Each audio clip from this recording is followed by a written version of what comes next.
malo e lelei ai kuropol patoa kotoa pe.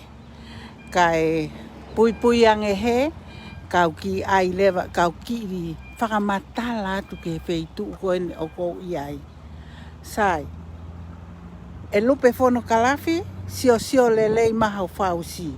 Koe mea na aku lea kia te koe, te wau mai ki tā wini. Koe mea koe nina e whotutu ia he puleanga, me he tau ko osi e hau e taha hine o aahi mai ki heni. Pea koe aahi mai eni ki heni, pea kei tala atu ai lewa kia te koe. Koe sio lelei mai, lupe whono kalafi, koe ha.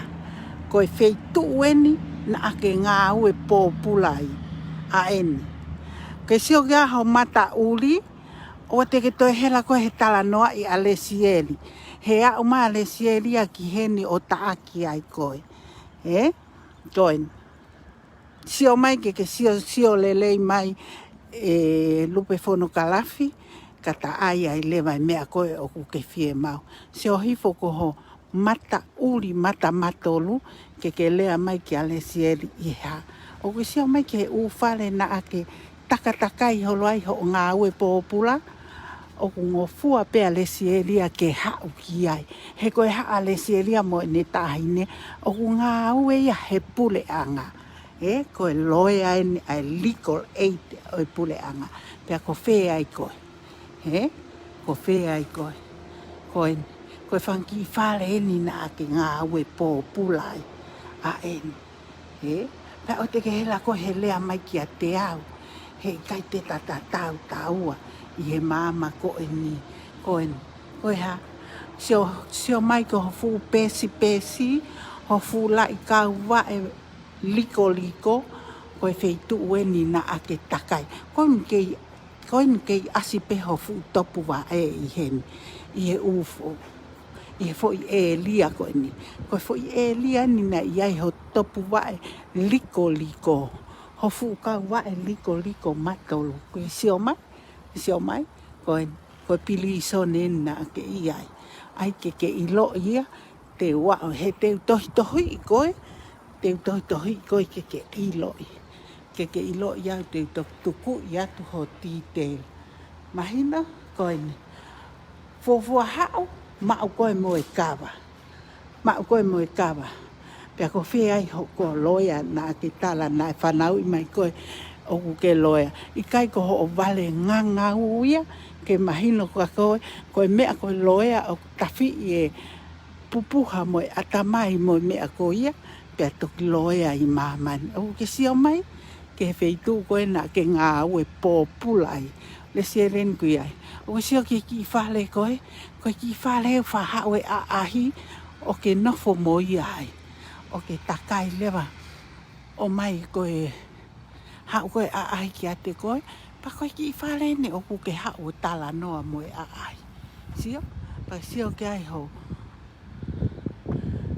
mata uli, mata matolu. Koe mea na tali ki ai. Ke au ke taimi ko e ni. Kau hau o video i atu keke ilo i Alesiei Solofoni. Wheha wheitu e pule anga e au ki Alesiei Solofoni he oku maalunga e ku loea aku heni i Australia. Sai, pea ke nofo hena he ko alu takai o loeni ka uhi ka hanga o tala atu ki ate koe.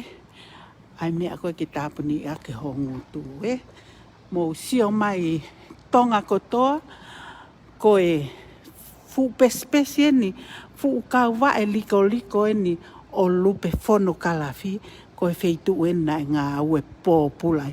Pea oku alu, ka kei whakatalu ake hono fu vee uli, mo hono fu kili liko, uli, i he whono ani. Te ki toi hela koe he video i Alesieli, he koe ki ahatahi e tene whehu i Alesieli o si mahino pea. Okay? Koe sio hake. Koe. Hau pe Alesieli, au mai ki heni, ka ai pule anga, o hau whai ake ene live koe ni. Okay?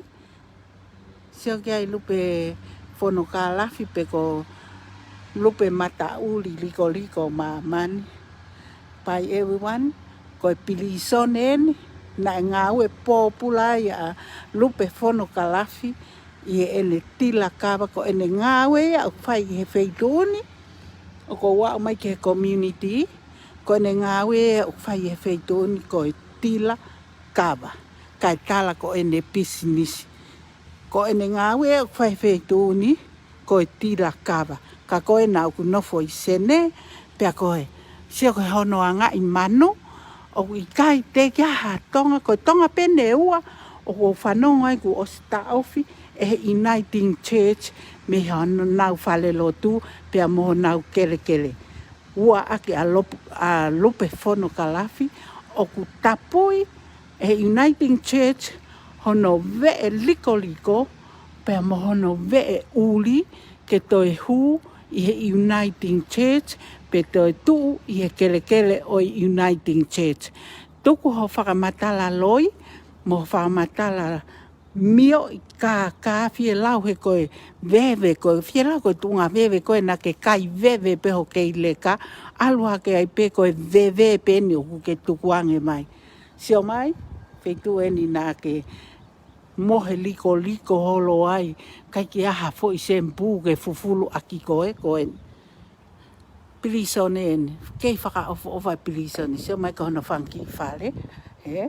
Nā ke nofo ai, nā i kei iaha fo i sempu ke fufulu aki koe. Koe whanki whare he, sai ki tau i loi, ai whanki whare. Sio mai, tonga kotoa. O sio mai, koe whanki whare, nā nofo ai koe a lupe fono kahalafi, he ngau e pōpula. Sio?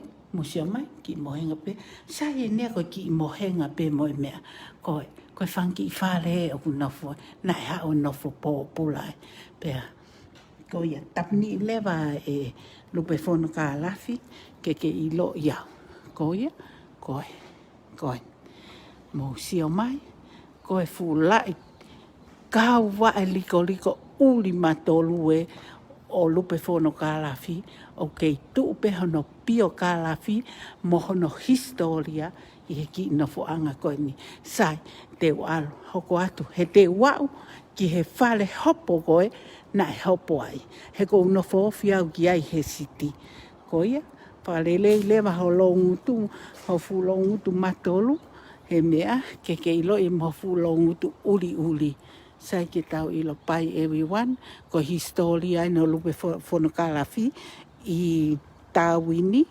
fale po pula na ia a lupe fono kalafi okay pai everyone o fat ke taha ko toape